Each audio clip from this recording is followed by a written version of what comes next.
صمام الأمان لمصر شعبا.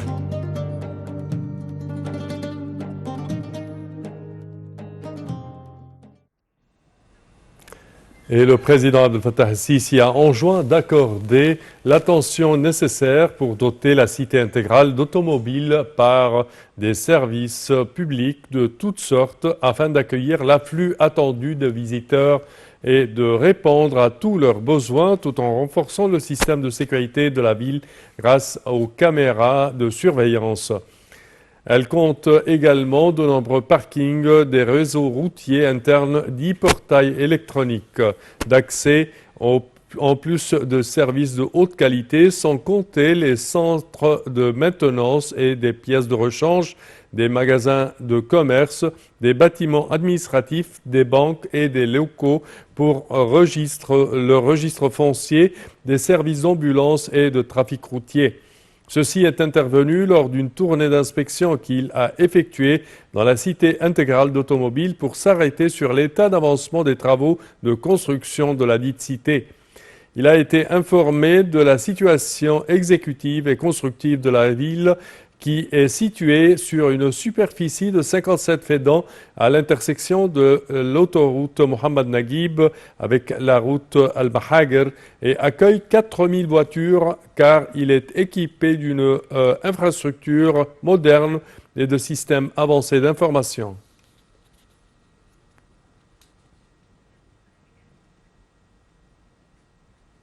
Et de retour, chers téléspectateurs, en marge du premier salon d'industrie, le président Abdel Fattah el-Sisi a reçu des représentants de la Ligue des hommes d'affaires du Qatar, dirigée par Cheikh Faisal Ben Qasem Al Thani.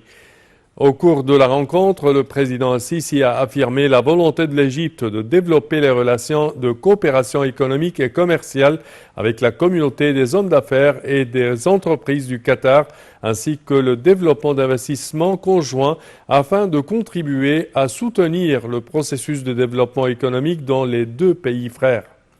Le président el-Sisi a également souligné les opportunités d'investissement prometteuses en Égypte, notamment dans les secteurs des énergies renouvelables, de l'agriculture, de l'industrie et des mines. Pour leur part, les chefs et les représentants d'entreprises qataris ont affirmé leur souhait d'intensifier la coopération avec l'Égypte pour atteindre les intérêts communs des deux parties, tout en examinant leurs projets d'investissement en Égypte ou l'expansion de leurs projets existants dans divers domaines.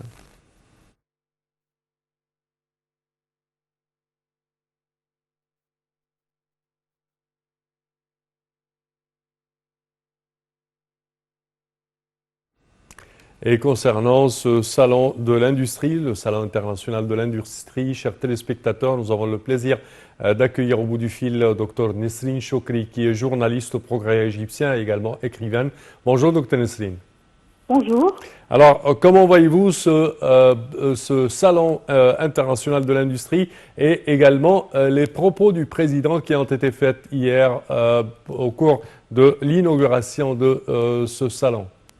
Alors je vois bien que c'est véritablement un événement d'abord très important parce que c'est le centenaire de la Fédération des chambres de l'industrie, mais aussi il faut savoir que si on fait une lecture approfondie de la scène politique et économique en Égypte, il s'inscrit dans la continuité des efforts déployés par le président et par l'État afin de booster l'économie égyptienne, l'industrie et l'agriculture. On a assisté depuis la semaine dernière à la conférence économique qui visait véritablement à régler tous les problèmes des investisseurs. On a assisté aussi à une réunion du président de la République pour s'assurer que les grands projets agricoles dans l'avenir de l'Égypte et Toshka avancent à pas ferme. Et en fin de semaine, avec le week-end, samedi, on a assisté à ce premier salon de l'industrie qui vient véritablement renforcer l'action du gouvernement qui vise surtout à permettre aux investisseurs à surmonter tous les obstacles qu'ils peuvent rencontrer, mais aussi à garantir que les itinérants ou les éléments qui sont utilisés et exploités dans la production et l'industrie soit produit en Égypte. Donc l'objectif majeur, c'est d'abord booster l'économie, améliorer la situation industrielle en Égypte et garantir que l'on réduise l'importation des produits qui servent à l'industrie pour véritablement avancer vers l'exportation. L'action du président de la République est claire.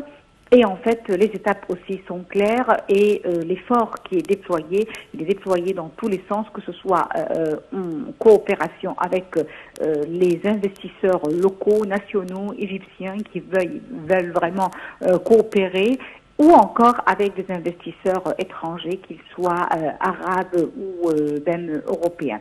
Et d'ailleurs, hier, le président de la République a bien montré et révélé à travers ses déclarations que l'État est prêt à présenter davantage de, je dirais, facilitation et coopération, oui. Et encore que l'État est prêt à entrer dans un partenariat très étroit avec le secteur privé pour booster l'industrie. Donc véritablement un engagement très personnel, un engagement aussi de l'État pour faire face à une crise actuelle mondiale. Oui. Également, on a parlé hier de l'initiative EBDA ou démarre pour plusieurs projets de développement de l'industrie, du secteur de l'industrie égyptienne. Comment voyez-vous cette initiative, surtout avec plusieurs, je dirais, promesses et facilités accordées par le président de la République dans ses propos pour encourager les hommes d'affaires? Alors, l'initiative EBDA ou démarrer ou commencer, comme hier le président l'a présenté, c'est une initiative qui vise à réduire les importations, à renforcer la production locale, à donner plus de chance aux investisseurs et pas seulement aux gros investisseurs, mais à des petits investisseurs avec un partenariat de l'État qui peut aller jusqu'à 30 ou 50%. Donc, véritablement une chance réelle pour les investisseurs qui souhaitent véritablement mettre en place des projets, qui souhaitent se lancer dans ce domaine-là et qui ont peur en raison des situations actuelles, mondiales, ou encore peur de se lancer dans un projet. L'État est là en tant que facilitateur et en tant que garantie de réussite, et c'est très important, surtout pour commencer un projet. Je vois que ça, c'est une première, que l'État soit là, non pas seulement pour donner la chance ou pour faciliter, mais aussi pour accompagner les investisseurs, pour les aider à se lancer pendant 3 mois entiers. Donc véritablement un projet qui est très intéressant, qui est très ambitieux, qui peut être véritablement exploité davantage par de nouveaux investisseurs sur le marché. Et je crois que cela pourrait finalement garantir de créer des opportunités d'emploi, parce que aussi investissement égale développement de l'industrie, mais pas seulement, c'est encore plus prometteur que ça, c'est créer des opportunités d'emploi pour une population qui est en augmentation chaque jour. Certes. Dr Nessine Choukri, nous tenons à vous remercier de vos explications. Merci à vous. Je répète que vous êtes journaliste au Progrès égyptien et écrivain. Merci à vous. Et nous enchaînons, chers téléspectateurs, avec cette information. La première dame d'Égypte, Mme Ansar el-Sisi, a reçu la première dame de la Serbie, Tamara Vučić, à travers son compte officiel.